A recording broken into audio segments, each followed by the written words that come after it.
Welcome back my dear students. फिर एक बार मैं आपके सामने क्लास 10 का चैप्टर 2 जो हम लोग कर रहे हैं। लास्ट वीडियो में आपने देखा था Nelson Mandela long walk to freedom हम लोग कर रहे थे, जिसका हम लोगों ने फर्स्ट पार्ट कंप्लीट कर लिया था। And we also discussed these important oral comprehension questions. Now we are going to start the second part of Nelson Mandela long walk to freedom. So are you ready, guys? Let's start without wasting any time. But before starting, once again, a request. अगर आपको ये पूरा video देखने के बाद लगता है कि हाँ मेरी मेहनत ने कुछ काम किया है और मेरी मेहनत आपको अगर अच्छी लगे, तो आप प्लीज़ मेरे चैनल को लाइक करें, सब्सक्राइब करें और ज़्यादा से ज़्यादा इस वीडियो को शेयर करें, ताकि जितने भी बच्चे हैं जो इस कोविड सिचुएशन में स्कूल नहीं जा पा रहे हैं, स्कूलों में पढ़ाई नहीं हो पा रही है, वो कम से कम एग्ज़ाम पॉइंट ऑफ व्यू से नहीं, कम से कम जो उनकी क्लास 10 में क्या बुक्स हैं उनको तो वो जाने, उनमें क्या चैप्टर्स हैं, अपने रियल प्रैक्टिकल लाइफ में उनकी क्या इम्पोर्टेंस है, उसके हिसाब से ये कम से कम देखा जाए। Thank you. So let's start the second part of Nelson Mandela, A Long Walk to Freedom. As I told you in the last class, who was Nelson Mandela, how he was very similar to Gandhi ji, and he was working very hard, for so many years, and he worked hard, and then only he was able to achieve freedom, political freedom for South Africa in 1994, 10th May. It was the day when he was sworn as a president, the black president, after more than 300 years. So let's start the second part. He gave a short speech, and after that, a few moments later, we all lifted our eyes in awe at the spectacular array of South African jets. हम लोग सभी ने अपनी अपनी आंखें जो है ऊपर उठाई। उनके स्पीच के बाद की बात हो रही है। तो after the completion of that speech, सभी लोगों ने अपनी आंखें जो है ऊपर आश्चर्य से उठाई, ठीक है। और हम लोगों ने देखा स्पेक्टेकुलर, स्पेक्टेकुलर एरे मतलब क्या होता है? N impressive display, colourful and attractive. बहुत जबरदस्त एरोप्लेन्स जो थे ना, साउथ अफ्रीकन जेट्स एरोप्लेन जो थे, जो हेलीकॉप्टर्स थे, जो ट्रूप कैरियर्स मतलब जो सेना को ले जाने वाले जहाज हो या हेलीकॉप्टर्स हो, वो सारे एक साथ हवा में उड़ रहे थे, रोड इन परफेक्ट फॉर्मेशन। ऐसे ही नहीं उड़ रहे थे, उस यूनियन बिल्डिंग के एकदम परफेक्ट फॉर्मेशन बनाते हुए उड़ रहे थे। And it was not only a display of pin point precision, यानी कि ये एकदम सटीक जो पिन पॉइंट, यानी कि एकदम बारीक सटीक प्रिसाइशन के साथ जिस तरीके से वो हवा में एक साथ बिल्कुल सट सट के, जब आप एरोप्लेन या एयरफोर्स का डिस्प्ले होता है ना, उस तरह का वो सिर्फ नहीं कर रहे थे, मतलब वो डिस्प्ले तो कर ही रहे थे पिन पॉइंट प्रिसिशन के साथ, बट ऑल्सो मिलिट्री फोर्स का डिस्प्ले तो हो ही रहा था, but a demonstration of the military's loyalty to democracy. तो ये सिर्फ और सिर्फ एक आप बोल सकते हो पैटर्न वो लोग आकाश में नहीं बना रहे थे, बट वो अपनी मिलिट्री की लॉयल्टी, यानी कि उनकी वफादारी, उनकी ईमानदारी जो है नए डेमोक्रेटिक गवर्नमेंट के प्रति, जो है नई डेमोक्रेसी के प्रति वो लोग दिखा रहे थे। To a new government that had been freely and fair elected, उस नए सरकार के प्रति वो अपना मतलब ईमानदारी, वफादारी दिखा रहे थे, जो बिल्कुल फ्रीली और फेयरली इलेक्ट हुआ था। Only moments before, the highest general of the South African Defence Force and police, their chests bedecked with ribbons and medals from days gone by. कुछ समय पहले ही जो साउथ अफ्रीका के डिफेंस फोर्स के जो बड़े-बड़े ऑफिसर थे, पुलिस के जो बड़े-बड़े ऑफिसर थे, वो मेरे सामने आए थे। उनके चेस्ट बेडेक्ड मतलब सजे हुए थे। उनके चेस्ट में पूरा भारी भरकम जो है रिबन्स, मेडल्स जो उन्होंने अपने लाइफ में मेहनत करके अर्जित किए थे, वो सारे लगे हुए थे। And they came to me and saluted me and placed their loyalty. थोड़ी देर पहले ही उनके बड़े-बड़े ऑफिसर, चाहे वो एयर फोर्स के हों, आर्मी के हों या नेवी के हों, सभी के बड़े-बड़े ऑफिसर्स मेरे सामने आकर के जो है अपनी लॉयल्टी के लिए प्लेस कर रहे थे, यानी कि प्रतिज्ञा ले रहे थे और मुझे सैल्यूट कर रहे थे। I was not unmindful of the fact that not so many years before they would not have saluted but arrested me. और मैं इस बात से not unmindful of मतलब conscious of, aware of, मतलब मैं इस बात से अनजान भी नहीं था। मैं इस बात से बिल्कुल अवेयर था that अगर आज से कुछ साल पहले वो मुझे मिले होते, तो वो मुझे सैल्यूट नहीं कर रहे होते, but they would have arrested me as a revolutionary. वो मुझे अरेस्ट कर लिए होते एक आंदोलनकारी के रूप में। But as today I have been sworn as the first black president after 300 years, so they now have saluted me, and they have also placed in front of me to be loyal for this newly fairly elected democratic government. Finally a chevron of Impala jets left smoke trail of the black. Chevron मतलब क्या होता है? Pattern in the shape of भी। अब ये कौन सा pattern है? भी शेप का पैटर्न था। अब ये कैसा पैटर्न है मैं आपको अभी थोड़ी देर में आपको दिखाऊंगा कि साउथ अफ्रीकन जो फ्लैग है उसमें ये पैटर्न आता है।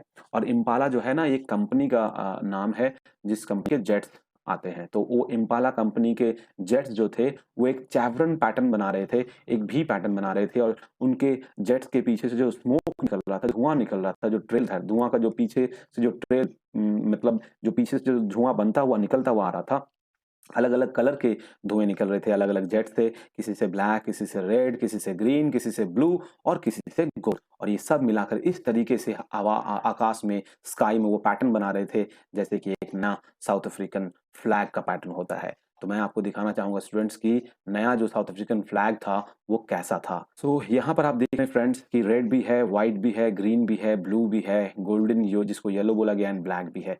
तो यही नया फ्लैग का फॉर्मेशन उन्होंने स्काई में कर दिया था। किससे? इम्पाला जेट्स के एरोप्लेन से। ठीक है, उनके स्मोक से। The day was symbolise for me by the playing of our two national anthem. और वो दिन जो है ना मेरे लिए बहुत ही खास दिन इसलिए भी हो गया, खास दिन इसलिए भी बन गया because on that day we sang two national anthem. हम लोगों ने दो नेशनल एंथम गाए।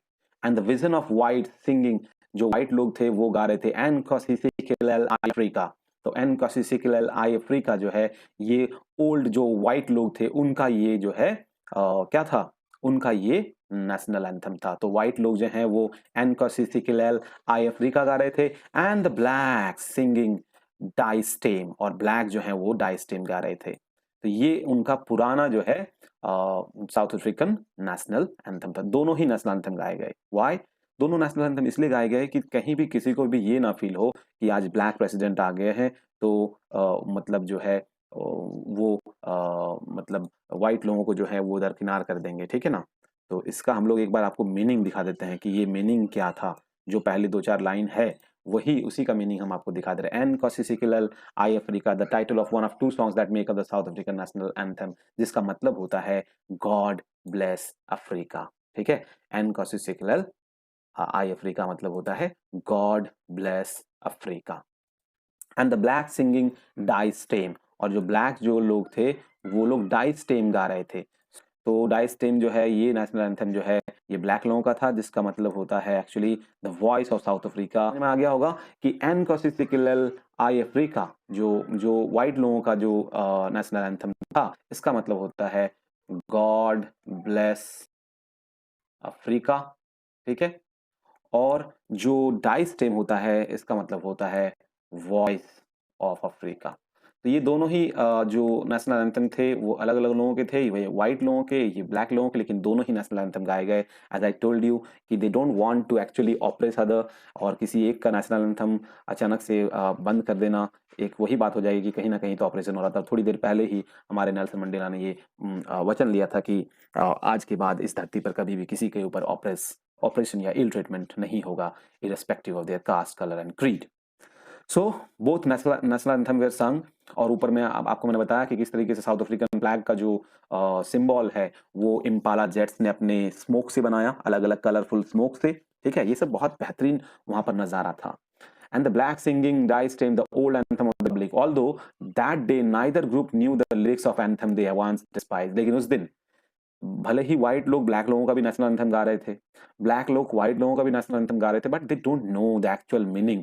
है ना? जो भी वो गा रहे थे उस लिरिक्स का जो मीनिंग था वो उन लोगों को नहीं पता था। जो भी वो डिस्पाइज कर रहे थे, डिस्पाइज का मतलब होता है had very low opinion of, जिसके बारे में उनके मन में कभी लो ओपिनियन हुआ करता था। ठीक है ना? जिसके बारे में कभी उनके मन में खराब ओपिनियन हुआ करता था, आज उनके मन में ऐसा कुछ भी नहीं था। ठीक है, they would soon now know the words by heart. लेकिन अब, क्योंकि पहले तो वो एक दूसरे के नेशनल एंथम से नफरत करते होंगे, घृणा करते होंगे, बट नाउ आज जब दोनों एक साथ मिल गए हैं तो एक नया जो नेशनल एंथम तैयार होगा उसमें दोनों ही एक दूसरे का नेशनल एंथम को शामिल किया जाएगा, और दोनों ही नेशनल एंथम को दोनों ही लोग यानी कि व्हाइट एंड ब्लैक सभी याद कर लेंगे।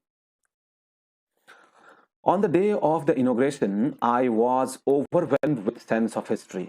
उस इनोग्रेशन के दिन यानी कि उस शुरुआती दिन जब हमारी सरकार का पहला दिन शुरुआत हो रही थी, उनका इनोग्रेशन हो रहा था, उस दिन मैं बहुत ओवरवेल्म्ड था। ओवरवेल्म्ड मतलब होता है स्टूडेंट्स काफ़ी ज़्यादा intense feeling where I could not control my feeling. I was very much uncontrollable. I was very much happy. तो ओवरवेल्म्ड का मतलब ये होता है which can not be controlled.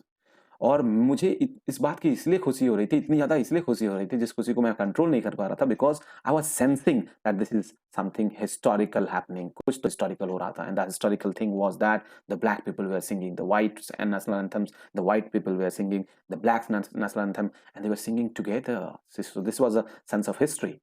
In the first decade of the 20th century, a few years after the bitter Anglo-Boer War and before my own birth, तो आपको याद करना पड़ेगा, ये याद कर रहे हैं कि जो पहला डिकेड था 20th सेंचुरी का, पहला डिकेड मतलब क्या होगा स्टूडेंट्स? पहला डिकेड मतलब दशक। तो 1901 से लेकर 1910, यही है 20th सेंचुरी का फर्स्ट डिकेड, है ना स्टूडेंट्स? आप समझ में आ रहा है आपको? 1900 के बाद जो है वो 20th सेंचुरी आ गया ना, तो 20th सेंचुरी बोला जा रहा है। तो 1901 से लेकर 1999 जो है वो हम लोग बोल सकते हैं, या 2000 भी बोल सकते हैं, वो हो गया था 20th सेंचुरी, ठीक है। लेकिन 1999 तक, और उसके बाद जो पहला उसका दशक था, यानी कि first 10 years was 1901 to 1910।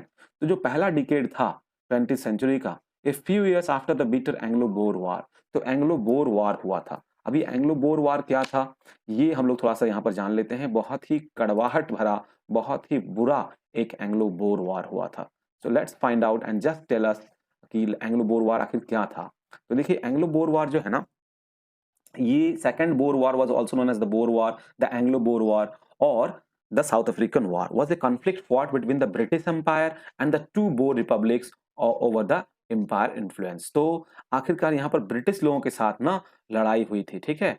South Africa का लड़ाई जो है इसमें हुई थी ब्रिटिश लोगों के साथ। ये देखिए, the second Boer war began in October 1899 and the British fought against Transvaal and the Orange Free State in what is modern day South Africa। उस समय में ऑरेंज फ्री स्टेट कहा जाता था, जिसको आज मॉडर्न जमाने में हम लोग साउथ अफ्रीका बोलते हैं। वही एंग्लो वार बोर वार हुआ था। तो बहुत ही बुरा हुआ था, बहुत दर्दनाक था। तो इसके बारे में अभी हम लोग ज़्यादा डिटेल्स में जो है नहीं जाते हैं स्टूडेंट्स, ठीक है।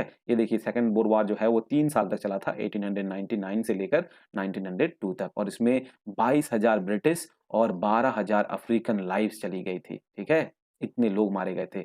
लगभग 25,000 Afrikaners also died in the war, ठीक है। तो लगभग 25,000 जो लोग हैं वो कंसंट्रेशन कैंप में मारे गए थे। तो अब ये सब जो है हम लोग ज़्यादा डिटेल्स में नहीं आते हैं, because it will be become very long. मैंने दे दी कि वो जो बोलना चाह रहे थे कि जो फर्स्ट डिकेड था, यानी कि 1899 से 1902 वाली बात जो है, जब एंग्लो बोर वार 3 साल चला था, और मेरे जन्म से पहले की बात हो रही है, ठीक है ना?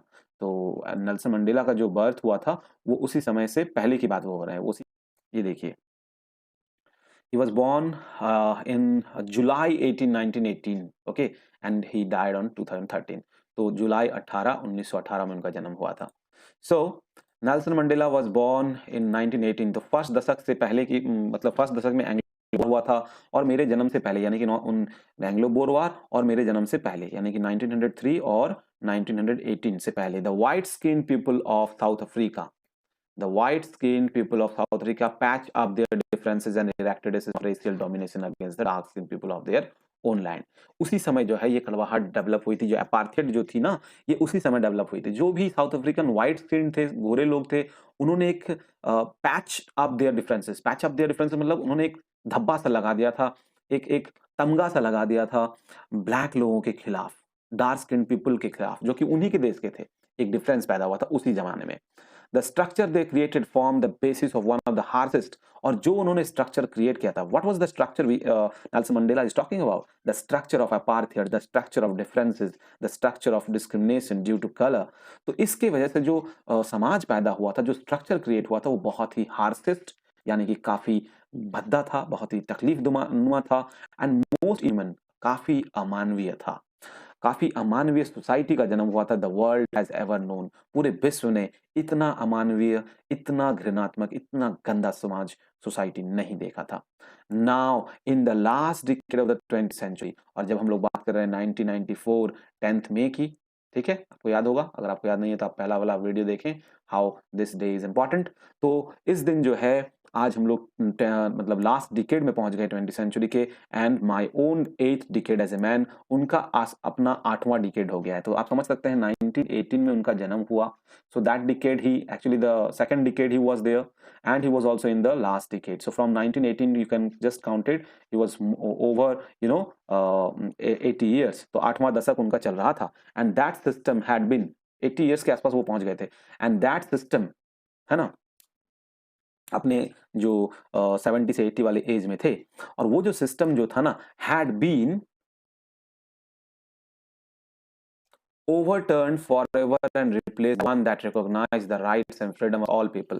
उस सिस्टम को हम लोगों ने हमेशा हमेशा के लिए बदल दिया, और एक नया सिस्टम, एक नया समाज हम लेके आए, जिसमें हम सभी के अधिकारों की रक्षा करते थे, सभी के आज़ादी की बात करते थे, सारे लोगों की, regardless of the colour of their skin, उनका स्किन का कलर कुछ भी हो, उसके विपरीत। That day had come about through the unimaginable sacrifices of thousands of my people। और देखिए, जब कोई बड़ी चीज हासिल होती है ना, तो उसके पीछे कई लोगों का सेक्रीफाइस होता है, कई लोगों की जो है त्याग होता है, तभी जाके लोग जो है आगे बढ़ते हैं। People whose suffering and courage can never be counted repaid. इसलिए उन लोगों का जो सफरिंग, उन लोगों ने जो त्याग किया, उन लोगों ने जो सहा, वो कभी भी हम लोग उसको काउंट नहीं कर सकते, मतलब उसको शब्दों में बयां नहीं कर सकते, उसको हम कभी रिपे नहीं कर सकते, यानी कि दोबारा उसके बदले कुछ लौटा नहीं सकते। I felt that day as I have on so many others day. पता नहीं क्यों मुझे उस दिन ऐसा एहसास हुआ, नेल्सन मंडेला कह रहे हैं, उस दिन मुझे ऐसा एहसास हुआ जैसा कि मुझे और भी कई बड़े बड़े ओकेजन्स में एहसास हुआ था, that I was simply the sum of all those African patriots who had gone before me. मुझे उस दिन ऐसा एहसास हुआ, मानो कि मुझे ऐसा लग रहा था कि मैं उन सारे अफ्रीकन पैट्रियट्स का समाहित रूप हूँ। ऐसा मुझे महसूस हो रहा था कि सारे के सारे वो लोग जो इस दुनिया में नहीं है, लेकिन जिन्होंने साउथ अफ्रीका की आज़ादी के लिए, इस डेमोक्रेसी के लिए, इस democratic form of society develop करने के लिए जो उन्होंने त्याग किया था, जो उन्होंने सेक्रीफाइसेस किए थे, आज वो सारे लोगों की आत्मा, जैसे सारे लोगों का जो मतलब जो सोल है, वो मेरे साथ था, उन सारे साउथ अफ्रीकन पैट्रियट्स का, जो मेरे से पहले जा चुके थे इस धरती से, आज का दिन देखने से पहले। वो मुझे एहसास हो रहा था। That long and noble line ended and again with me। वो जो लंबी कतार थी लोगों की, सेक्रीफाइस करने वाले लोगों की, लंबी लिस्ट थी उनकी, वो लोगों की लाइन जो है वो खत्म हो चुकी थी, जिन्होंने शुरुआत किया था इन सारी चीजों को, और अब मेरे साथ ये फिर से दोबारा शुरू होने जा रहा था। I was pain that I was not able to thank them. मुझे इस बात का बहुत अफसोस था, बहुत मैं तकलीफ में था कि जितने भी लोगों ने त्याग किया साउथ अफ्रीकन आज़ादी के लिए, डेमोक्रेसी के लिए, उन लोगों को मैं आज थैंक्स नहीं बोल पा रहा था, because they were not present, they have already diminished very earlier। So I was not happy, I was really pained by all those things, and that they were not able to see what their sacrifices has wrought। और मुझे इस बात का भी दुख था, सिर्फ इस बात का नहीं कि मैं उन्हें धन्यवाद नहीं दे पा रहा हूँ, उनके उनके त्याग ने क्या कुछ कर दिखाया है, वो मैं बता नहीं पा रहा हूँ उनको, उनको दिखा नहीं पा रहा हूँ, आज दिखने के लिए जिंदा नहीं है। लेकिन मैं उनको ये भी बता नहीं पा रहा था, उनको ये भी देखने के लिए उपस्थित नहीं थे कि उनके सैक्रिफाइसेस ने क्या कुछ कर दिया है। What had wrought, wrought means old fashion formal word है जिसका मतलब होता है डन या अचीव्ड। उनके सैक्रिफाइस ने क्या अचीव किया है।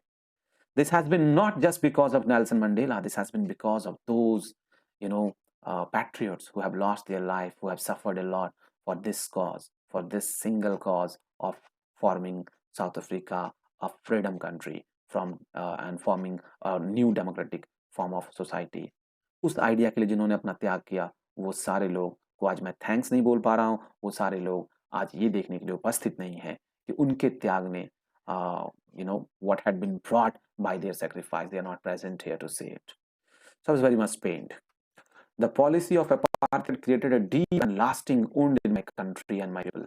जो अपार्थेड की जो पॉलिसी थी ना, रंग भेद की पॉलिसी, जो मैंने आपको शुरू में ही बताया था फर्स्ट वीडियो में, उसने हमारे देश के लोगों के दिलों में, हमारे देश में एक बहुत ही गहरा और लंबे समय तक चलने वाला घाव बना दिया था। डीप एंड लास्टिंग वुंड, बहुत समय तक ये वुंड जो है रहेगा। ठीक है, घाव। नफ़रत का। All of us will spend many years, हमें बहुत साल गुज़ारना पड़ेगा। अगर कई जनरेशंस नहीं गुज़ारने पड़े, तब भी मुझे पूरा विश्वास है कि हमें कई साल गुज़ारना पड़ेगा। Recovering from that profound hurt, उस गहरे, प्रोफाउंड मतलब गहरे, डीप एंड स्ट्रॉन्ग, उस गहरे और मजबूत या स्ट्रॉन्ग घाव से बाहर निकलने के लिए, उस तकलीफ से बाहर निकलने के लिए, उस हर्ट से बाहर निकलने के लिए हमें बहुत ज़्यादा समय बिताना पड़ेगा, बहुत साल बिताने पड़ेंगे। अगर जनरेशन नहीं तो क्या हुआ? But the decades of oppression and brutality had another unintended effect. लेकिन इस ऑपरेशन का जो इतने दशकों तक चला था, ऑपरेशन मतलब मैंने आपको बता ही दिया है स्टूडेंट्स, ऑपरेशन मीन्स एक दूसरे के ऊपर इल ट्रीटमेंट करना। जो ये इल ट्रीटमेंट हुए थे, जो अब्यूज हुआ था लोगों के खिलाफ, कई दशकों तक चला था। ये जो ब्रुटेलिटी हुई थी, ठीक है ना? ब्रुटेलिटी मतलब आप बोल सकते हो जो जंगलीपन जो लोगों ने किया था एक दूसरे के खिलाफ, जो हिंसा दिखाई थी लोगों ने एक दूसरे के खिलाफ, अनइंटेंडेड इफेक्ट, इसका ना एक अनइंटेंडेड इफेक्ट हुआ था जिसके बारे में उन्होंने सोचा भी नहीं था, वैसा एक असर हुआ था, and that was that it produced the Oliver Tambos. तो किसी ने ये नहीं सोचा था कि हम लोग किसी को ऑप्रेस कर रहे हैं तो वहां से भी कुछ हीरोज डेवलप होंगे। When the difficult time comes, तभी हीरोज पैदा होते हैं। स्टूडेंट्स, देखिए, अगर हमारा देश गुलाम नहीं होता तो शायद आप महात्मा गांधी, सुभाष चंद्र बोस, जवाहरलाल नेहरू और बड़े बड़े जो नेता हैं, बड़े बड़े जो पैट्रियट्स हैं, उनको आप जान नहीं पाते। भगत सिंह, सदगुरु, बहुत सारे नाम हैं, मैं अभी नाम लेने जाऊंगा तो काफी नाम हैं। उनको आप जानते नहीं अगर हमारा देश गुलाम नहीं होता, because those heroes actually became heroes just because of the situation. ठीक है? क्या आपको लगता है हमारे देश में अभी कोई वैसे हीरोज नहीं हैं? But the situation does not demand that. अभी के हीरोज जो हैं वो अलग तरीके से काम कर रहे हैं। उस समय एक ही उद्देश्य होता था सारे हीरोज का, and that was to bring freedom to our country, and that's why all the heroes were working for one objective. तो ये एक अनइंटेंडेड इफेक्ट होता ही है। अंग्रेज को कभी पता नहीं था कि हमारे देश में ऐसे बड़े बड़े हीरोज आ जाएंगे, और यही चीज साउथ अफ्रीका में भी हुआ। साउथ अफ्रीका में भी ये जो ऑपरेशन हो रहा था, ये जो ब्रुटैलिटी थी, ये जो इल ट्रीटमेंट था, ये जो एब्यूजिंग चल रहा था एक एक खास कम्युनिटी के बिलोंग मतलब एक खास कम्युनिटी के खिलाफ, ब्लैक लोगों के खिलाफ, इससे जो है ना एक अनइंटेंडेड इफेक्ट हुआ, और वो ये था कि हमारे देश में बहुत बड़े बड़े पैट्रियट्स डेवलप हुए। जैसे क्या क्या नाम है, थोड़ा आप देखिए, नाम पर गौर कीजिए। ऑलिवर टैम्बोस, ये आपका होमवर्क रहेगा स्टूडेंट्स। आप इन लोगों के बारे में थोड़ी जानकारी हासिल कीजिए कि ये लोग कौन थे और उनका क्या रोल था साउथ अफ्रीका के फ्रीडम में। Oliver Tambos, Walter Sisulus, Chief Luthulis, the Yusuf Dadoos, the Bram Fischers, the Robert Sobukwes of our time, ये सब कुछ महान पैट्रियट्स और महान लोग थे, और उन्हीं का यहाँ पर फोटो दिया गया है। ये है Oliver Tambo, Walter Sisulu, Chief Luthuli and Yusuf Dadoo, Bram Fischer, Robert सबुकोव। अब मैं एक ग्रामेटिकल पॉइंट ऑफ व्यू से आपको एक बहुत ही मजेदार चीज दिखाऊंगा। आप देखिए, यहाँ पर नाम है टैम्बू, लेकिन यहाँ पर दिया हुआ है टैम्बोस, दिखाई दे रहा है? यहाँ पर नाम है सिसलू, उनका जो निक नेम मतलब जो उनका सर नेम है, लेकिन यहाँ पर दिया हुआ सिसलूज। यहाँ पर है लुथली, देखिए, ये देखिए यहाँ पर दिया है लुथलीज। वाई स्टूडेंट्स, ऐसा एस क्यों ऐड किया गया है?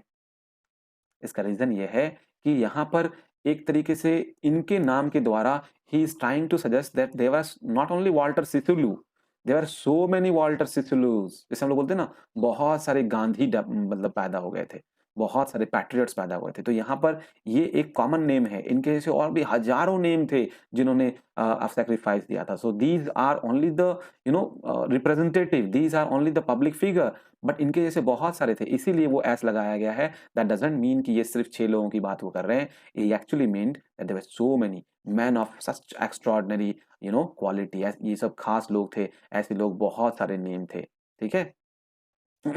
और देखिए यहाँ पर दे भी दिया जो मैंने आपको बताया, for the use of the definite article with proper noun see exercise, ये अलग चीज है। Okay, so these were the man of extraordinary courage, जिनके अंदर बहुत साहस था, बहुत विजडम था, बहुत बुद्धि थी, बहुत जनरसिटी, जनरसिटी मीन्स उदारता थी, दैट देयर लाइक में नेवर बी नोन अगेन, जैसे इनके जैसे लोग शायद और कभी जाने भी नहीं जाएंगे। Perhaps it requires such depth of operation to create such heights of character. This is very important line, students, mind you, ये बहुत ही important line है। ऐसा क्यों बोला गया है? Perhaps it requires such depth of operation to create such heights of character. शायद ऐसा बोला गया, इसका मीनिंग पहले समझ लें, उसके बाद मैं इसका डीप मीनिंग समझा देता हूं। ऐसा बोला गया कि शायद बहुत ज्यादा गहराई से किसी को अब्यूज, किसी को इल ट्रीट करने की जरूरत पड़ती है, तभी जाके उसका कैरेक्टर जो है काफी बड़ा बनता है। जैसे आपने एक कहावत सुनी होगी ना स्टूडेंट्स की, लोहे को अगर शेप देना है तो उसे बहुत गरम करना पड़ता है, फिर बहुत पीटना पड़ता है, तब जाके आपका डिज़ायर्ड शेप में जो है वो लोहा आता है। ठीक उसी तरीके से एक हाई कैरेक्टर, एक हाई हाइट कैरेक्टर वाला इंडिविजुअल डेवलप करने के लिए बहुत ज़्यादा उसे ऑप्रेस करना पड़ता है, बहुत ज़्यादा उसे सताना पड़ता है। जब तक एक आदमी बहुत ज़्यादा सहता नहीं है, बहुत ज़्यादा सताया नहीं जाता है, तब तक उसका जो कैरेक्टर है, वो उतना ऊँचा, उतना हाइट वाला नहीं बनता। आपने देखा होगा बहुत सारे स्ट्रगलर जो हैं, महेंद्र सिंह धोनी जैसे कैरेक्टर आपके लिए एक एग्ज़ाम्पल हैं। कितना उनको तकलीफ झेली उन्होंने, बहुत कुछ कष्ट झेला, तब जाके आज वो वर्ल्ड में फेमस हैं। Just because he was oppressed for so many years. आप समझ सकते हैं उनका नाम जो है बिहार रणजी टीम में नहीं आया था। उनको कैसा बुरा लगा होगा उनके जैसे कैलिबर वाले इंसान के साथ। ऑपरेशन हो रहा था, जो पहुँच वाले लोग थे वो रणजी टीम में सिलेक्ट हो रहे थे और ये क्योंकि इनकी पहुँच उतनी नहीं थी, इनके पिता जो हैं बहुत बड़े फैमिली से नहीं थे, तो इसलिए इनका नाम भी नहीं आ रहा था।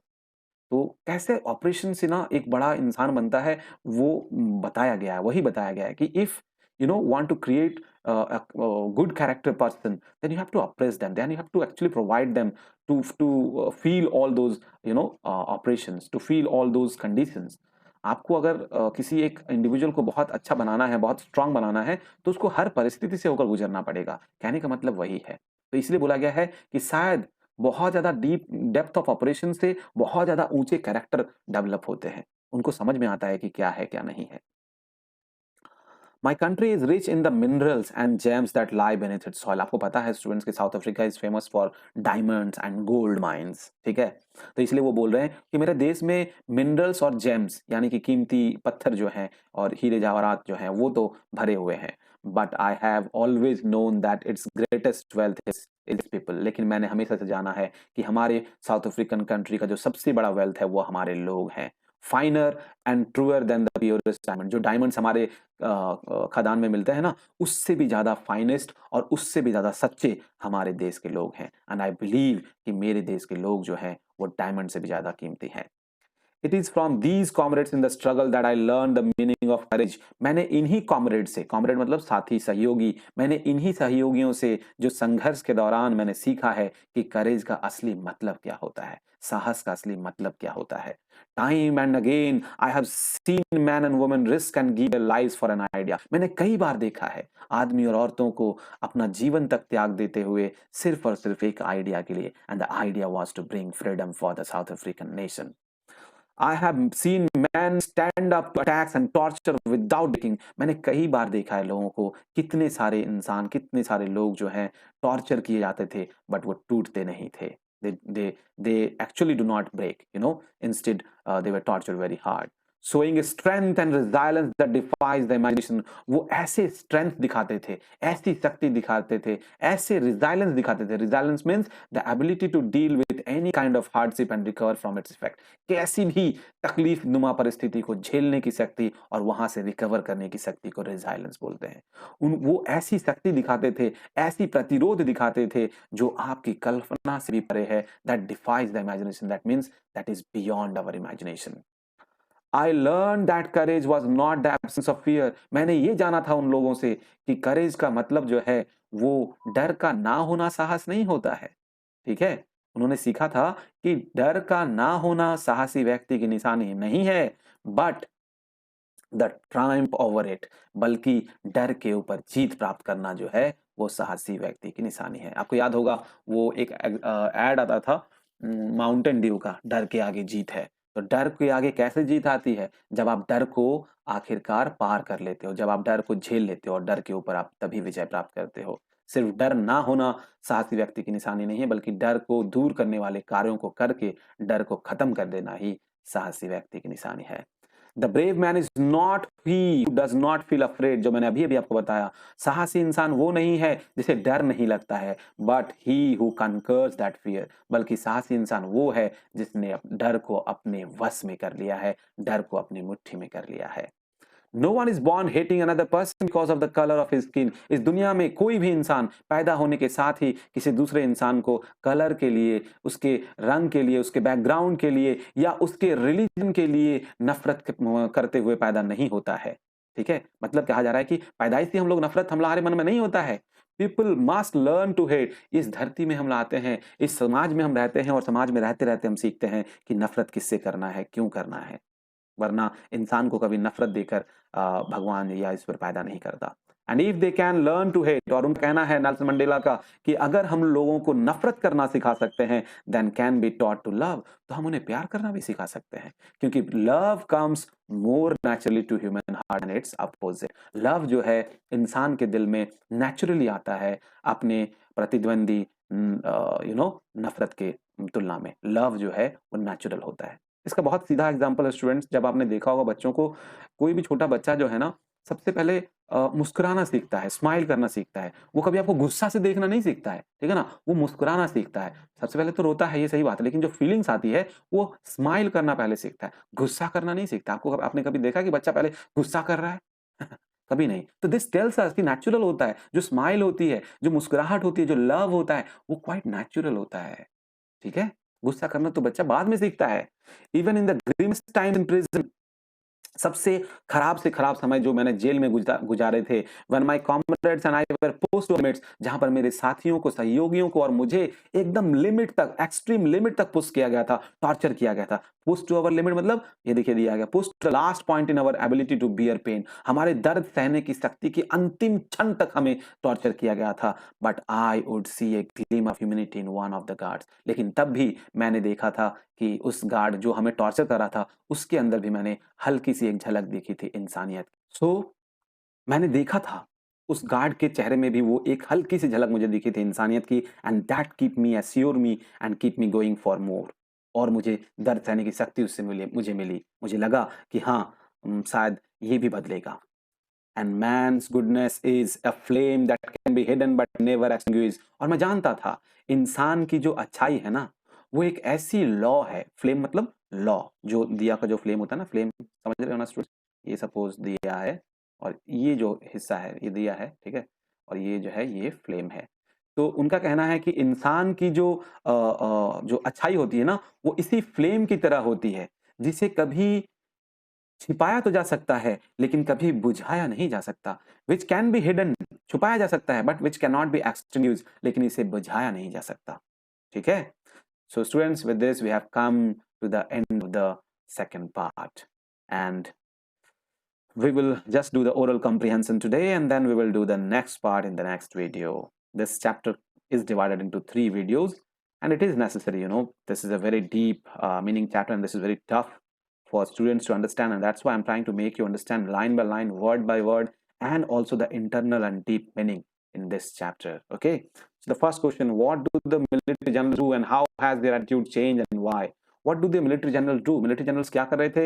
They just came and saluted and placed in front of Nelson Mandela for the loyalty towards the new freely and fairly formed government. And how has their attitude changed and why?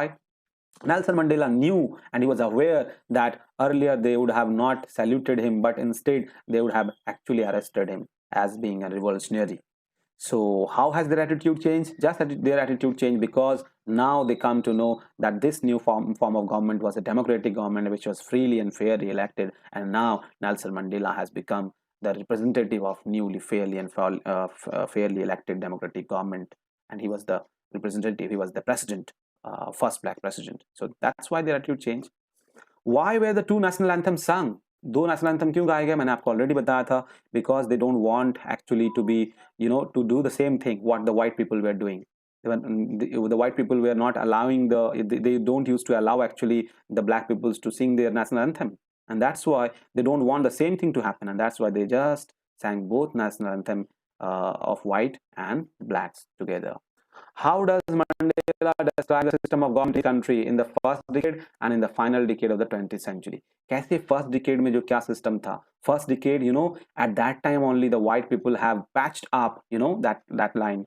White people just patch up a difference between the black skin people and the white skin people, and that difference actually grew much stronger and stronger, and that led to came to the final decade. And in this final decade now, it has already changed. Now first time after 300 years, a new fairly and freely elected government was formed, and now everyone has equal rights, even the white, even the black, and irrespective of their caste, creed, and race, everyone has got equal rights and everything. Okay, What does courage mean to Mandela? Courage का मतलब क्या था Mandela के लिए? I told you कि courage does not mean that if you are not frightened. If someone is not frightened, that does not mean it he is courageous. Courage means if you have actually conquered the fear. If you have conquered the fear, then only that means you are courageous. So courage means not absence of fear, but a triumph over it. Okay. Which does he think is natural to love or to hate? So he thinks that hating is something which we learn from our society, but to love someone is quite natural. And I gave you the example. मैंने आपको बताया था वो example कि किस तरीके से एक बच्चा जो है पहला जो उसका impression होता है रोने और बाकी चीजों से, जो पहला जो इमोशन वो शो करता है वो होता है स्माइल, वो होता है प्यार, वो होता है love, and that's why it is quite natural. Hate, नफरत बाद में आती है जब हम समाज में मिलते हैं, समझते हैं, गुस्सा करते हैं, तब जाके आता है नफरत. वरना हेट जो है, लव जो है वो नेचुरल है, हेट जो है वो हम सोसाइटी से सीखते हैं. So students, it's quite a big video already. So we will cover the next part in the next video. Till then, you just keep watching my videos, keep watching my channel. Till then, goodbye. Thank you very much.